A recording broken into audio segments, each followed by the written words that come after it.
Vamos a pasar entonces a nuestra segunda parte, que es el estudio de la lección del día de hoy de la escuela sabática, el misterio de la piedad. Y de esto está a cargo nuestro querido hermano Eduardo Saquín.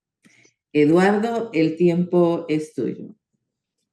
¿Cómo están ustedes? Un cariño para cada uno. Vamos a orar para ver este tema tan interesante. Querido Padre que estás en los cielos, te agradezco la oportunidad de compartir esta escuela sabática y te pido que tú nos ayudes a comprender un poquito más de lo que nos quieres revelar y que se hará el estudio de la eternidad. En el nombre de Jesús. Amén. Muy bien. Amén. El misterio de la piedad. Un estudio, un tema que abarcará la eternidad. Nunca se terminará de comprender. Este misterio de que Dios, para salvar al hombre, entrega su propia vida en Cristo a fin de que nosotros podamos tener esperanza. El amor de Dios lo lleva a entregarse para que uno solo de nosotros pudiera salvarse.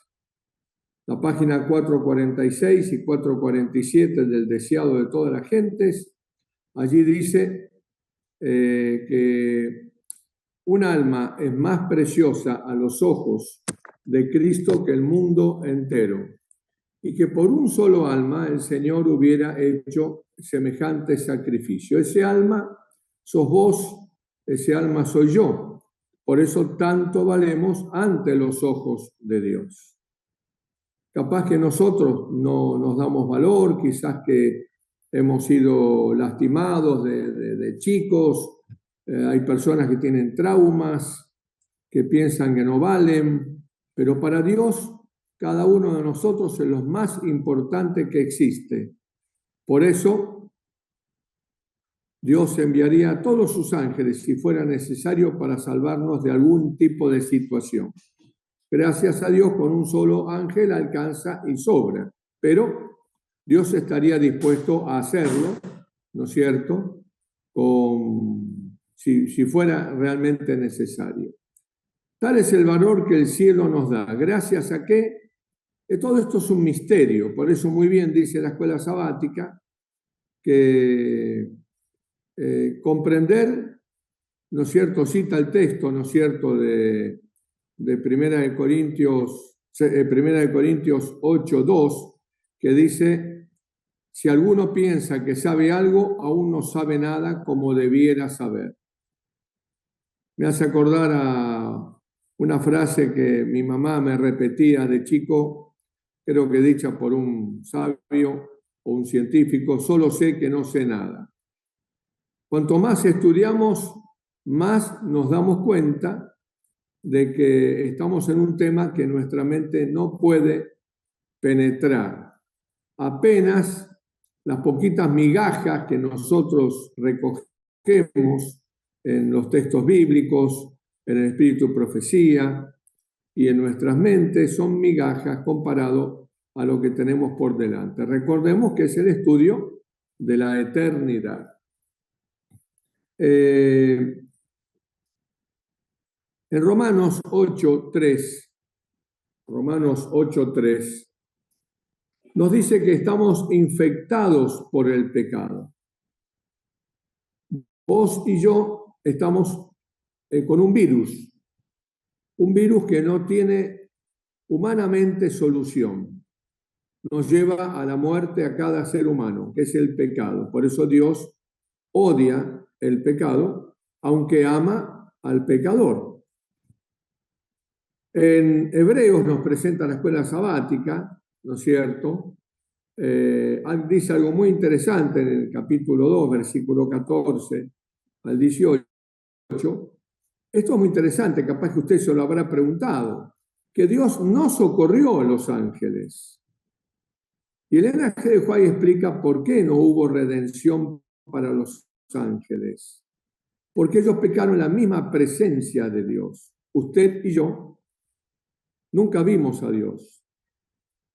pero ellos vivían en la presencia de Dios. Se deleitaban en cumplir sus órdenes. Era de gozo y felicidad para ellos. Tenían acceso al Altísimo. Nosotros no. A ellos no hubo excusa para pecar. Vivían en la presencia del Señor. Por eso no hay redención para ellos. Sí, el Señor lo que hizo fue 2 asambleas donde explicó, pero no alcanzó para Lucifer, que se transformó en el adversario, cuyo nombre es Satanás. Satanás significa el adversario. Y después también, muy interesante, en Hebreos capítulo 4, versículo 15, dice, porque no tenemos un sumo sacerdote que no pueda compadecerse. No sé lo que tú estás viviendo, amigo, hermano, no sé lo que puedes estar viviendo. Como hijos de Dios a veces hemos sido atrapados en el pecado, en una debilidad, una lucha, y no podemos vencer, no hemos podido vencer, pero no nos hemos soltado de la mano de Dios. Pero el Señor finalmente nos da la victoria si perseveramos, porque no tenemos un sumo sacerdote que no pueda compadecerse de vos o de mí, sino uno que fue tentado todo, pero sin pecado. No esperes vivir sin pecado, porque no vas a poder. Tampoco te tires de cabeza al pecado. Somos vencedores y nos escondemos en Cristo, pero nos soltamos tan rápido de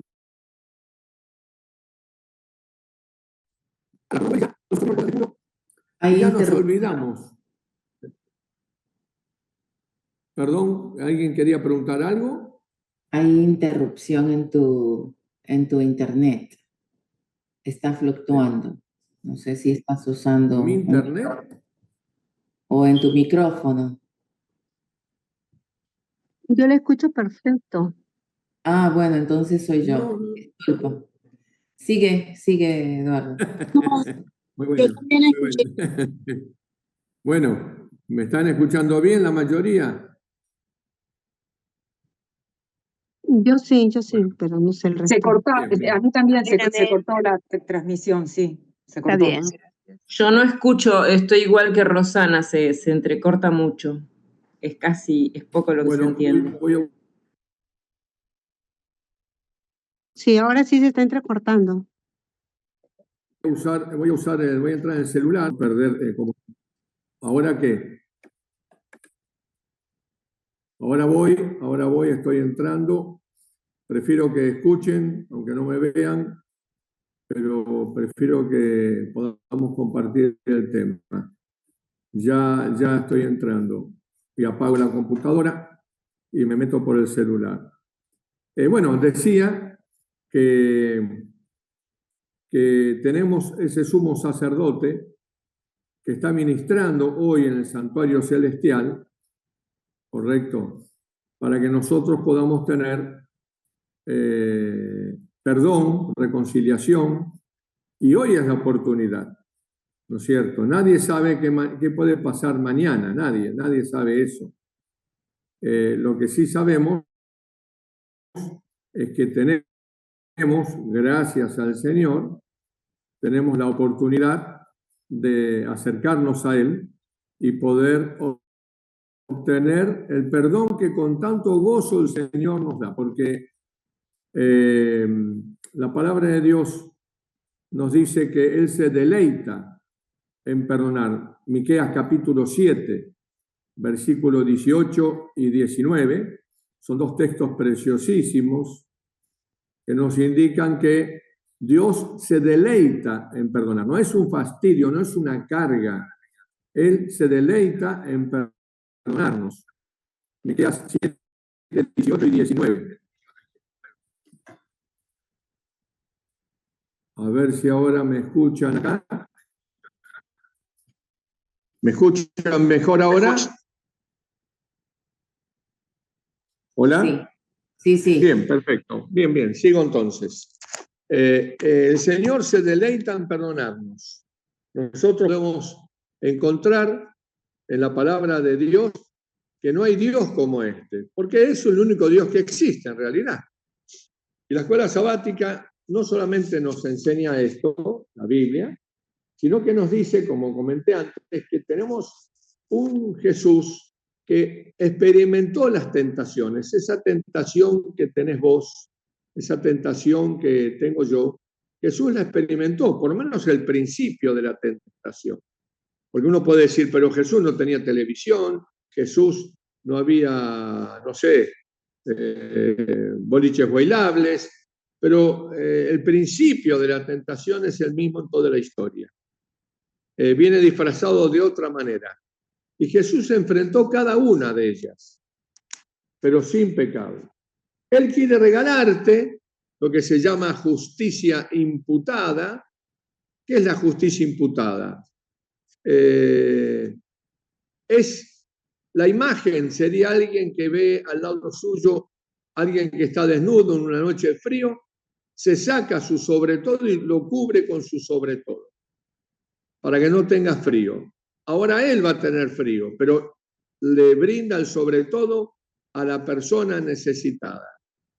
Jesús lo que hace es regalarnos, cubrirnos con su justicia, esa justicia que ganó para que nosotros podamos tener esperanza. Pero eso le costó a Cristo, lo que presenta la escuela sabática, le costó a Cristo decidir descender del cielo, del trono del universo, a ser un ser humano, estado con el cual quedará por los siglos sin fin de la eternidad. Eso es una cosa increíble, absolutamente increíble, que el Señor decidió descender, como dice Filipenses capítulo 2, Filipenses capítulo 2, nos lo dice maravillosamente, Pablo, que parece un poema realmente, y dice allí, haya pues en ustedes el misma actitud, el mismo sentir que hubo en Cristo Jesús,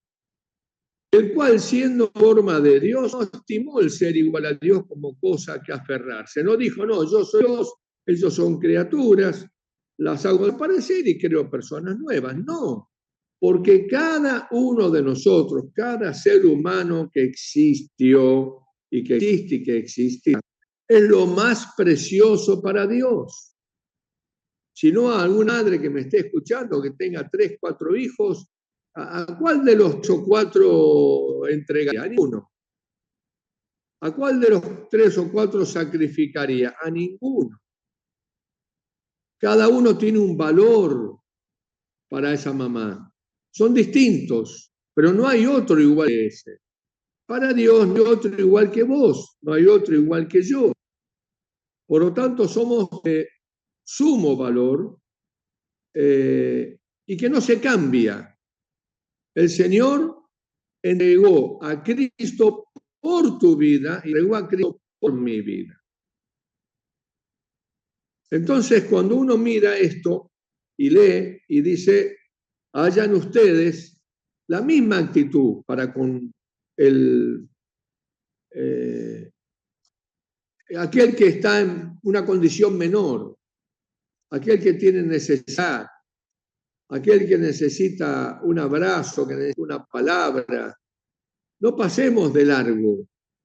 Descendamos, detengamos lo que tenemos que hacer para atender al necesitado. Haya pues en ustedes esta actitud que tuvo Cristo. Pero lo que hizo Cristo supera cualquier cosa, porque siendo Dios, se lanzó de arriba del cielo, una imagen, cayendo como quien cae de un trampolín a la tierra, no para ser rey, sino para ser siervo y para morir en manos de los pecadores. No se puede entender. Mientras la contraparte es Lucifer, que estando allí como ser creado quiso subir y ascender y llegar a ser igual. Uno manifiesta claramente el orgullo, la vanagloria, el interés, y el otro el amor, la humildad y la entrega. Entonces el Señor nos invita a que en distintas situaciones nosotros nos despojemos, como dice la escuela sabática y el texto de Filipenses, nos despojemos del tiempo, del apuro, del gusto, del deseo, para atender la necesidad. Haya pues en vosotros la misma actitud, el mismo sentir que hubo en Cristo Jesús, el cual, siendo en forma de Dios, no estimó el ser igual a Dios como cosa que aferrarse, sino que se despojó a sí mismo, decidió despojarse, correcto, y tenía un universo para atender, pero decidió despojarse a sí mismo y tomar forma de siervo, no solamente de hombre, sino de siervo entre los hombres, para servir, porque más bienaventurado es servir que ser servido, más bienaventurado es dar que recibir. Tu naturaleza y mi naturaleza funcionan al revés. Queremos recibir y no dar. Pero por eso dice allá pues en vosotros este sentir, la palabra griega, se traduce también en algunas acciones como actitud. Es la actitud correcta que debo tener, ¿no es cierto?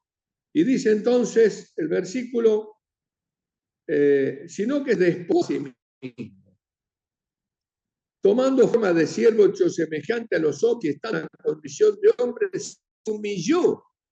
Él decidió humillarse, porque delante estaba tu rostro, tu vida, estaba tu nombre, el mío, y decidió allí en el Getsemaní, aunque humanamente rehuía lo que venía, el escarnio, el juicio injusto, las escupidas, los golpes, los latigazos, la corona de espinas, la cruz, la burla, el ridículo, estar desnudos ante el pueblo. Y miren, la muerte más engañosa que se conoce. ¿Por qué no es por nosotros? La única forma que había de salvar al hombre. No había otro plan. Dios tiene siempre 1000 maneras. Aquí solo tenía una. El que tenía 1000 maneras en este trance del pecado tenía una sola manera, era entregar su propia vida. Alabado sea Dios que lo hizo. Alabado sea Dios que decidió hacerlo. Por eso hoy estamos conversando entre nosotros. Por eso tenemos este momento. Por eso podemos abrir una Biblia. Por eso tenemos esperanza en medio del dolor. Que un día Cristo decidió bajar y seguir bajando y descender lo más profundo para que nosotros, que ni siquiera le conocíamos, y a un mundo que ni siquiera le importaba, Dios, entregarse a que tengamos nosotros esperanza. Entonces, cuando uno mira esto, ¿no es cierto?, puede entender un poquito nada más, correcto, lo que el Señor hizo con nosotros. La obra maravillosa que el Señor hizo para que nosotros podamos tener esperanza. El deseo de toda la gente dice, por ti consiente el Hijo de Dios en entregar su vida, por ti, correcto, hace todo esto por vos y por mí. Eso es lo que el Señor obra para que nosotros podamos tener la esperanza que hoy tenemos. Por eso no te desanimes cuando venga la dificultad, no te desanimes cuando venga la adversidad, no te desanimes porque te ves que estás en la lucha y seguís cometiendo errores, no te desanimes por eso. Seguí sostenido de la mano del Señor, porque el que persevere en él, el que se mantenga tomado él, el que se mantenga en comunión con toda esa carga de naturaleza pecaminosa, el que empezó la obra la va a terminar. Vamos a un caso bíblico. Vamos a un caso bíblico, que es el que más me gusta, siempre lo uso, pero me sigue impactando porque no lo entiendo. El ladrón de la cruz. El ladrón de la cruz insultaba a Cristo junto con su compañero. Pero de pronto, en esas horas que pasaron los tres crucificados, la gente pasaba y daba testimonio. Estaban los que se burlaban, los que lo ridiculizaban. Estaban los que testificaban lo que Jesús había hecho por ellos. estaban los que lloraban, estaban los espectadores, como el espíritu de masa, siempre están allí. Pero el ladrón escuchaba, los dos escuchan. Pero a veces, aunque se oye, puede ser que no escuchemos. O los dos oyeron, pero uno solo escuchó. Y el Espíritu Santo pudo trabajar en ese corazón. De pronto, aquel que le insultaba cambió en su mente, algo pasó.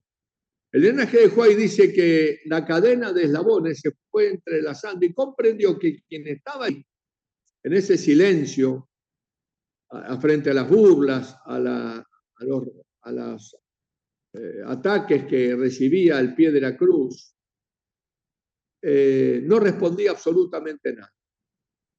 Empezó a sentir que no era normal esto, no era común. Todos los mismos ladrones se habían retorcido en la cruz cuando lo quisieron crucificar. Pero Jesús había extendido las manos diciendo, Padre, perdónalos porque no sé lo que hacen. El ladrón escuchó eso. Porque Dios estaba obrando para la salvación de todos los que estaban ahí. Así que hubo una lucha en la mente del ladrón. Pero usted no escucha en ningún momento que el ladrón le dice, perdóname, Señor, porque te insulté hace un rato. Yo no leo eso. ¿Usted lo leyó? No está en la Biblia. Creo que lo hubiese puesto el Señor si el ladrón hubiera expresado. ¿Usted escuchó que el ladrón le dijera a alguno de los que estaban allí, que fueron muchísimas personas que pasaron durante esas horas? Perdón, yo a usted le robé, le pido perdón. ¿Usted escuchó eso? No, el ladrón de la cruz no pidió perdón a nadie. El ladrón de la cruz era un ser humano que estaba en ese momento luchando porque sabía que se le iba la vida, ese joven.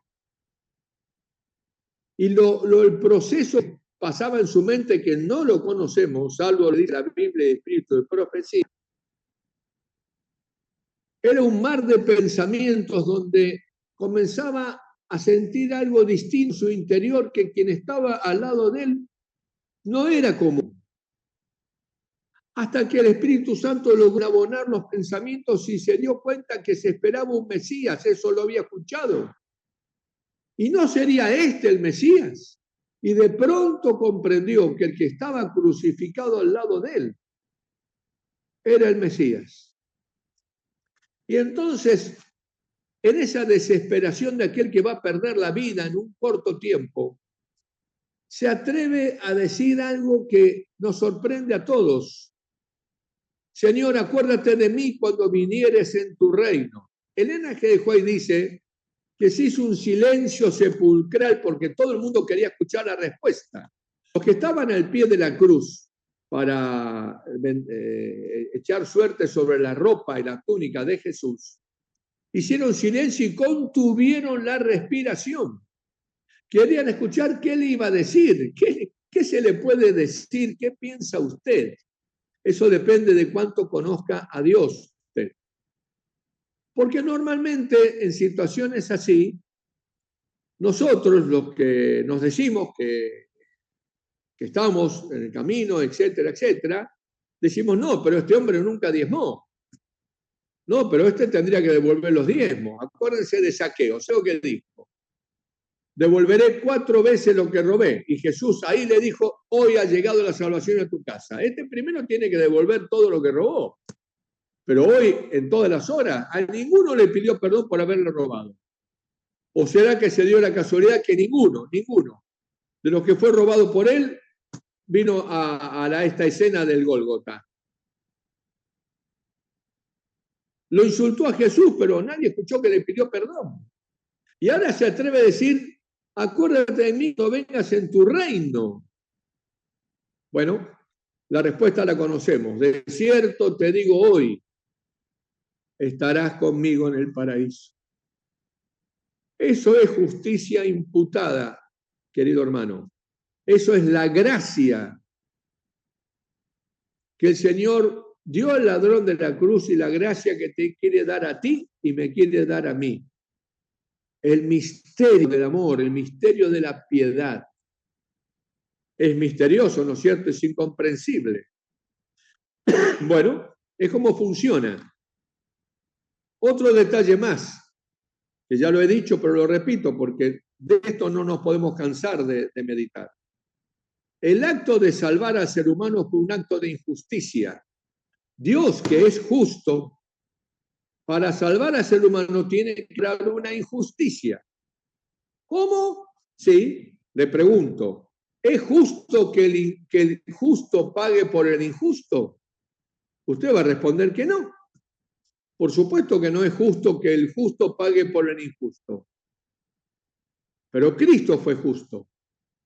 Y pagó por usted y por mí, que somos los pecadores. Por eso el Señor, en esta obra, en este misterio, en esta obra de arte, que será el estudio de la eternidad, paga la cuenta tuya para que vos recibas los beneficios de Él. Aquel que nunca pecó, carga con tus pecados y se hace injusto, pecador, y te regala la justicia que Él ganó, no habiendo pecado nunca, siendo tentado en todo. Te la regala, te imputa a tu cuenta una pureza y una blancura que nunca tuvimos.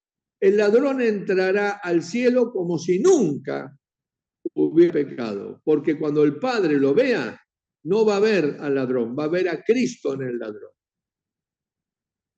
Y cuando el Padre te ve a vos y me ve a mí, yo humanamente, con las cosas que he hecho en mi vida, no sé con qué cara entraría al cielo.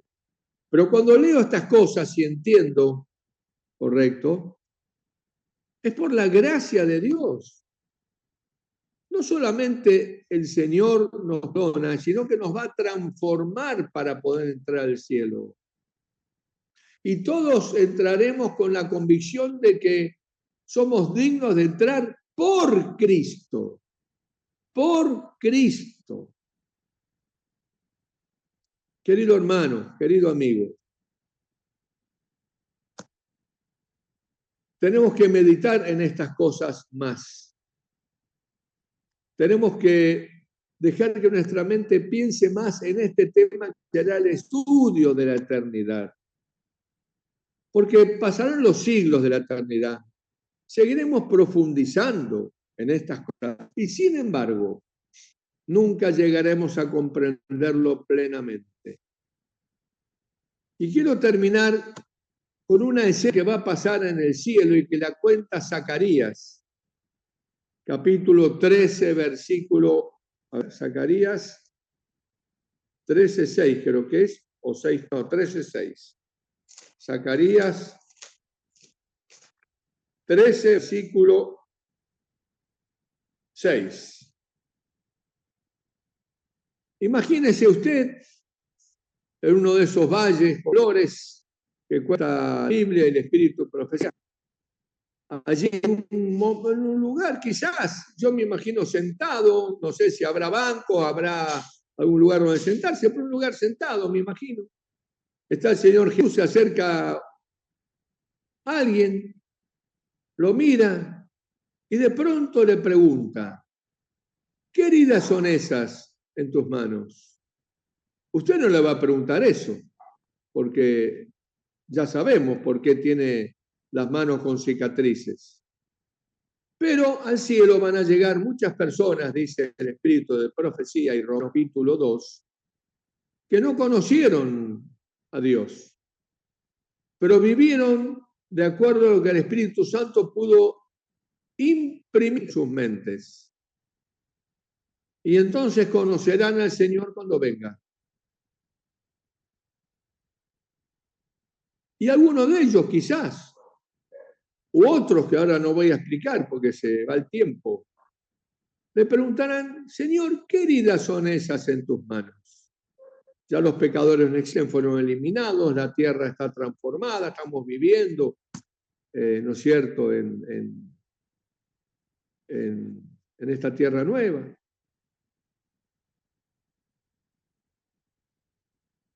Y él responderá, con ella fui herido en casa de mis, ¿qué? ¿De mis qué? De mis amigos. Si esto no es un misterio, llamar amigos a aquellos que tuvieron que ser eliminados por causa de nunca haberse arrepentido, nunca haber aceptado a Jesús como su amigo. Y él llama en casa de mis amigos. ¿Se dan cuenta ustedes este misterio del amor, de la piedad, de la misericordia? ¿Hasta dónde llega? No entra en la mente, porque lo más normal o lo normal sería, sí, mirá, esto me lo hicieron por causa del pecado, los habitantes de esta tierra, cuando el conflicto, y no, nada de eso. Con ella fui herido en casa de mis amigos. ¿Sabes? Yo quiero terminar con una oración, pero antes de decirte esto. Sin importar lo que hagamos para Jesús, siempre seremos sus amigos. El problema no es ese, el problema es si tú y yo haremos de Jesús nuestro amigo. Vamos a orar. Amado Padre que estás en los cielos, quiero agradecerte por la oportunidad de compartir este tema tan precioso, que las palabras no alcanzan para querer expresar lo que uno siente en el corazón, o nos faltan palabras, este lenguaje que quizás ni siquiera lo tengamos para poder aprender un poquito más de este misterio de piedad. Amado Padre, sigue siendo un misterio, pero podemos estudiar, leer, y nuestro corazón se llena de gozo, de admiración por tu obra. Pero sabemos que hay mucho más detrás, tanto que la eternidad no alcanzará para llegar a comprenderlo. La eternidad, Señor, alcanzará para llegar a comprenderlo. Gracias por lo poquito que podemos entender y que nos admira y maravilla y nos enamora de ti. Obra en nuestros corazones para que recordemos que para ti somos tan valiosos. Obra en nosotros para entender que no es razonando, sino creyendo lo que tú dijiste, de donde podemos sostenernos, porque tú no mientes. Te agradecemos por tu amor, tu bondad y tu misericordia. Y te agradecemos porque tú te deleitas en perdonar.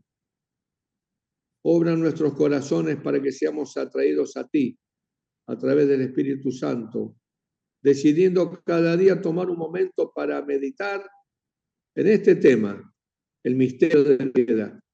En el nombre de Jesús. Amén.